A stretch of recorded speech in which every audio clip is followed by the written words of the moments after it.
What's going on, ladies and gentlemen? This is me, Novash's Couscous here, back with another video. Now, this is a brand new series I'm starting up, where it's essentially going to be some sort of like a Road to Glory series with UHC champions. Now, I'm going to be taking this 1-star account and pretty much putting it all the way on up to around 6 to 7 star, however high I really feel like I need to go before it kind of just becomes the same thing every single game. So I hope you guys all enjoy this brand new series. So as you all can see right here, I'm getting my stone tools. Now usually what I do is I will pick up around 9 stone to get all of my initial tools, because you got your axe, your pickaxe, your shovel, and your sword. So you can do 3 plus 3 equals 6, and then 2 plus 1 equals 3. So then 6 plus 3 equals 9. There you go, math with couscous. And essentially, that's enough to kind of get yourself on your feet. Forgot the stone actually. That's enough to get yourself off your feet right off the bat and just kind of get going. You'll have all your tools. It'll be fine if somebody tries to stalk you. You'll have the chance to quick drop them, because it's pretty hard to quick drop somebody with a wooden pickaxe. So I mean, with the stone sword it'll really help. The axe is very efficient at cutting down trees. You can get as much wood as you really need. Like, you can get a stack in about a minute. The stone shovel is really good for getting gravel efficiently, and the stone pickaxe is of course what you need to mine your first bits of iron. As you all can see right here, I'm getting my flint. I always try to get at least 20 flint, and so that way I can get all the stuff from my books. However, that did not apply in this situation, so I believe I only got around 11 this time around. Now right here is where the pain of being a 1-star comes in. I take a heart of damage while I'm digging down into my cave. However, it was all worth it, as this cave did give me a lot of very good gear.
Invincible.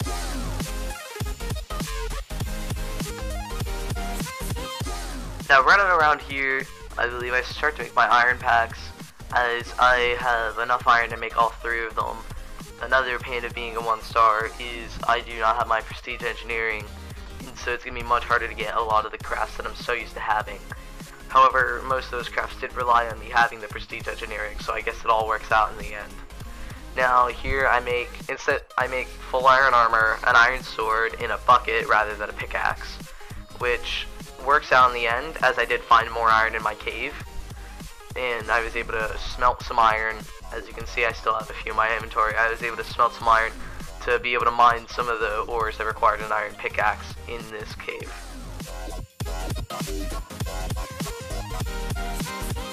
Now this little dilemma right here is why I was unable to BTC. I did not mine that much wood. I only mined 5 logs, and as you can see, it did not really work out. I actually believe I didn't even end up breaking the pickaxe, because I was sorting out my inventory. I just entirely forgot to. No, I did end up actually breaking the workbench. But I place it down somewhere else when I make my iron pickaxe, and I never pick it back up. And so I essentially run out of wood. And so I'm only able to make an iron pickaxe rather than go to the nether and maybe get some pots and things along those lines.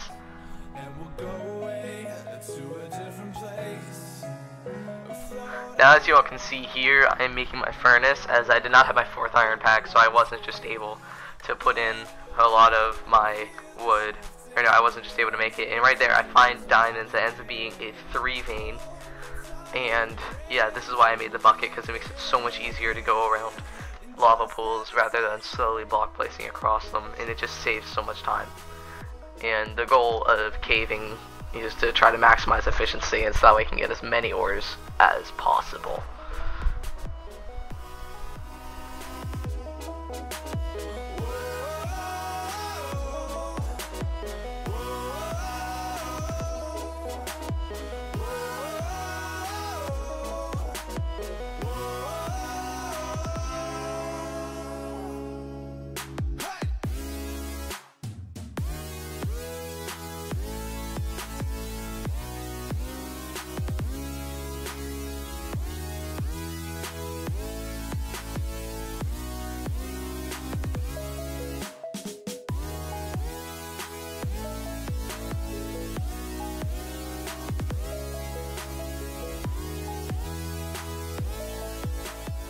And as you can see here, I find my second vein of diamonds. This one, rather than a 3 vein like the previous one, is actually a 4 vein, which helps me out. Is I later on make a sword and boots after an exchange that I find, or after an exchange that will be occurring here in the next few moments.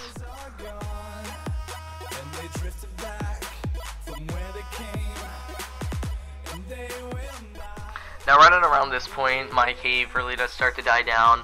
I believe I find maybe 1 or 2 more veins of gold. I don't know how much I have on me right now. I know I get a total of 26 gold in this cave. However, I believe I found it all by now, and at this point I was looking to surface. I think this is my last vein, if not one of my last veins. So yeah, there's my cave. Here's my last, this one is my last vein, I'm confident. Right after this one, that's right on up here. Yeah, I'm very indecisive on which one was. I found a lot of gold right near the end. There you go, I believe that was my last vein. And now I will probably start surfacing soon. Or at least attempting to. I do one last run on through the cave, essentially. And then I start trying to surface, as there's no point in hanging out down in the cave if there's nothing here. And strip mining is quite boring to both watch and do. Yeah.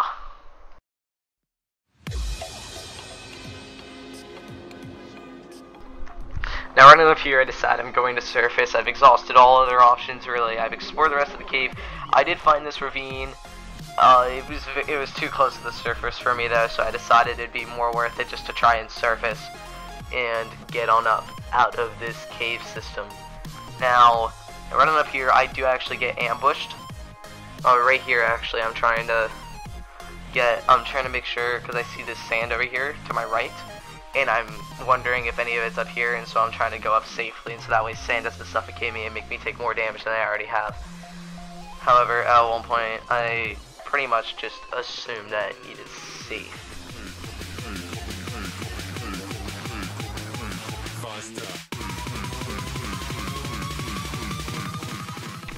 Now right on up here is actually where I engage in my first exchange. As you can see, I get hit twice right there, a nice little double hit. I lose quite a bit of my health, and I get hit a few times with a bow, and then I proceed to miss the MLG off the mountain.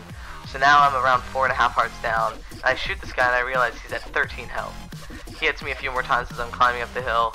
However, when he exposes himself, I just start strafing.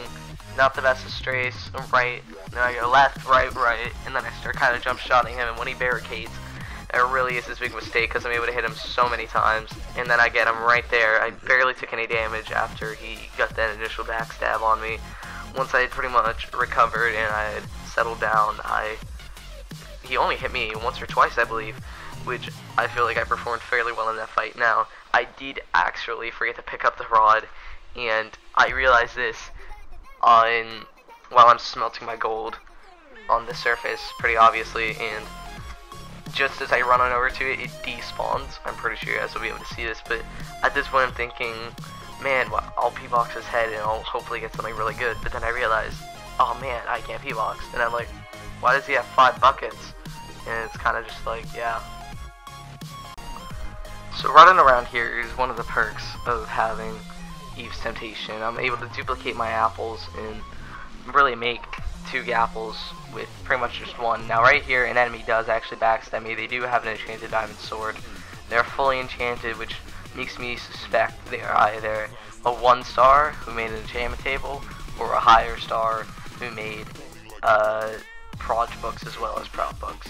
Now they are on pretty high health, 38, and I have to use a lot of fairly good I pretty much have to run and buy as much time as I can for myself, and so that way I'm able to use my healing that I have, which of course is a golden head and 2 gaffles. I don't believe you guys saw me craft the golden head, however I did. And I also have 2 gaps. So right here I decide is a good point because he makes a turn, and I decided it's smart to pull out my golden head. I don't eat it yet because I'm not trying to get away. I placed down that furnace to grab some available inventory space in my hotbar, and right here I try to go for my gaps and I click. However, I click too early and I miss out. So here in just a moment here I was just about to place down a water, but then I realized it would only spread to the side and I'd pretty much be wasting a water bucket that I might not be able to get back. So here I reach a good open area, I place down the water, he does get stuck in it, and I'm able to whip out my gapples as well.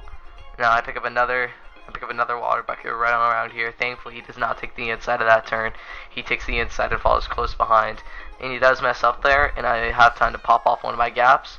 I do succeed in doing so. Right now a baby zombie comes in and hits me from behind. Now, I'll talk about an inconvenience. It's the broad daylight and a baby zombie has just come and attacked me. So, I'm down to 1 gap. I did end up healing a bit though. I healed up 2.5 hearts from that, only lost 1.5 hearts from that gapple. Now, he does stay back and loot those furnaces, which gives me time to eat my other gapple. And now I start running, and now I realize I do have time to maybe start trying to get a few bow shots off. And so I hit him once. Hit him again, hit him quite a few times actually, and I get him pretty low from this little exchange right here, and then he's not very good at his barricading, so I'm able to hit him a few more times while he's behind there. And as you can see, I'm not very good either, and so it's quite challenging. At this point he is at fairly low health. I actually can't see it, it's too small right now, but I believe he was around 13 at this point, which is good. So what I do here is I go out a bit and try to draw him out from his barricade, which does seem to initially work. He does kind of leave, and then I realize after taking another little lap around and kind of getting away a bit farther, I don't even check those furnaces because he already has, and so I decide I'm not going to waste my time. So he does not want to pop out. I try to take a few shots at him. I actually don't even hit any, I think. I just take a shot at him, and then he decides he's going to wall up. And now after this, we have just a little bit of time. What I'm going to do is I'm going to go on in, try to pressure him out. I didn't think I had a pickaxe, but then I realized I do have a pickaxe. He instantly block places up, and so then I swap over to my pick, hit him. I got a nice little hit off. And then instead of coming after me, this guy was actually mildly smart. He went back into his little barricade hole, which I'm much higher than him, and so it did not really work out for him in the end. I'm able to get that nice little hit on him while I'm going away, and right here I'm able to get a good little double hit on him, actually a triple hit, and I take him out. And now I've gone from diamond boots and a diamond sword to enchanted iron.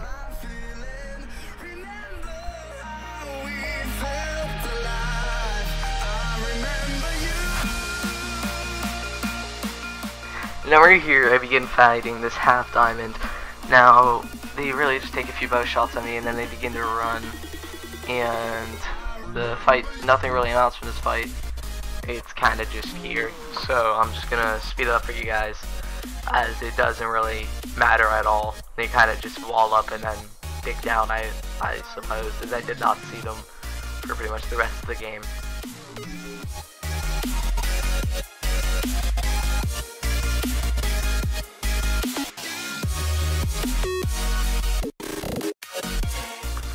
At this point, they did actually try to start coming for me. It wasn't really anything significant though. I kind of just hit them a few times. They hit a gap or two on me, and they kind of just ran, and it was just kind of, it just kind of happened. I kept on running, as you do, and I was trying to bow spam them a bit because it didn't seem like they were that good of a shot, or they really wanted to melee me, which I didn't have a rod at this point because, as was previously said, I did end up forgetting the rod. And yeah, this fight pretty much just kind of happens. We really just trade some bow exchanges, and I'd keep on running. Right now there's a chunk arrow right here, and I'm thinking, man, I need to try and buy myself a time, make him take a little bit of damage. And so I get on over here, drop down the MLG, I double clicked, but my aim was just a little bit off, and then I was unable to pick up the water bucket because I am bad.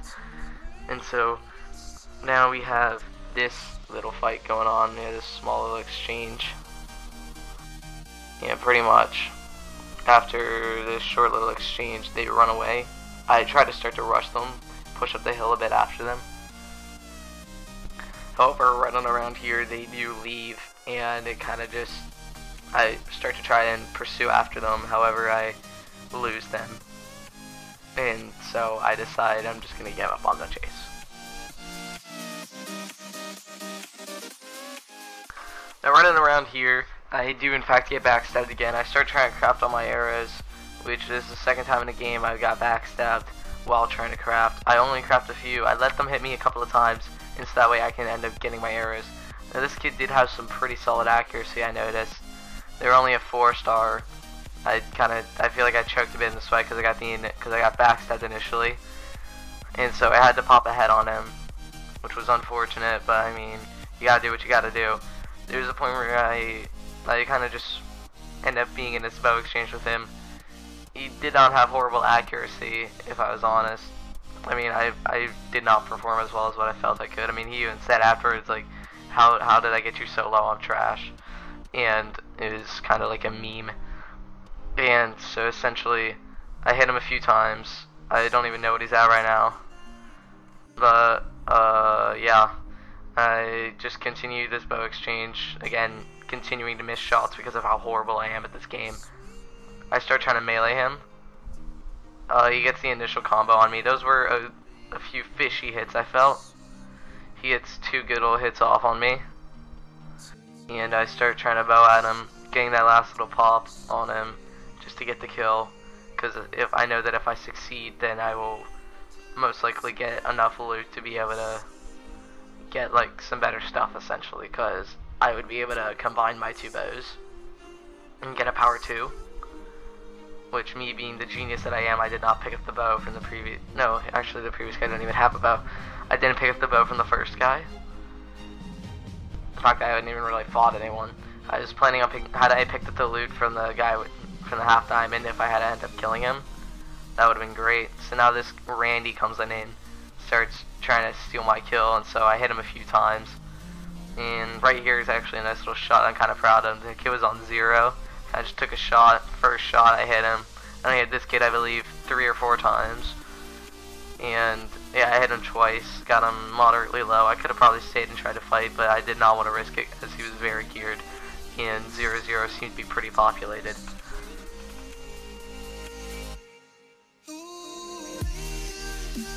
Now right here, I do see a 3-4 diamond E along with a lot of fights going on.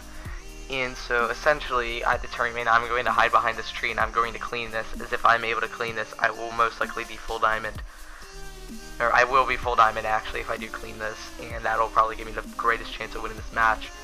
However, this guy is able to see me because I'm very bad at hanging out behind trees. He probably did actually have a spec in hindsight, and initially he does hit me through the tree, and so I think he's hacking. However, this is a nice little combo I do kind of get on him. Kind of tells me otherwise. But I do end up dying. I had 3 kills that match, I believe. It's 3 kills that match. And it overall did go pretty well, I felt. And yeah. So I'm now 8th score. And that's it for this episode of the UHC Road to Glory. I hope you all enjoyed.